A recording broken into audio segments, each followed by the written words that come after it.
গদাই ঘুমায় আছে। গদাই ভাবছে আজকে কিছু স্পেশাল মেনু হবে, কিন্তু না ভাই, আজকে স্পেশাল মেনু হবে না। আজকে আজকে শুধু ভাত খাইয়ে থাকতে লাগবে ভাই। কোনো ব্যাপার না, জানি তোর অভ্যাস আছে আলু খাওয়ার, তুই আলু খোর। আলুটাও একটাই আছে, তোকে খাওয়াবো না আর আমি খাবো। গদাইয়ের এখানে কিছু ভঙ্গিমা কৃতি হচ্ছে, যে বলছে বন্ধুদেরকে, দর্শক বন্ধুরা অবশ্যই লাইক কমেন্ট অ্যান্ড শেয়ার করে দিও, সকলে ভালো থেকো। চলো তাহলে যাওয়া যাক, খেতে বসা যাক।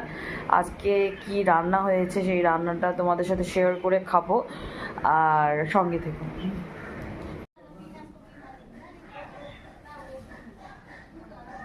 মা, ও মা, কি করতেছো?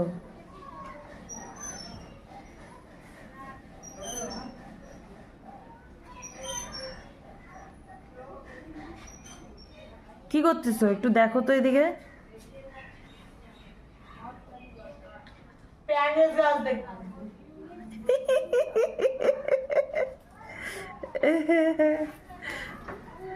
কি আরেকবার বলো তো, কি বললা? প্ল্যান কাজ দেখতেছি।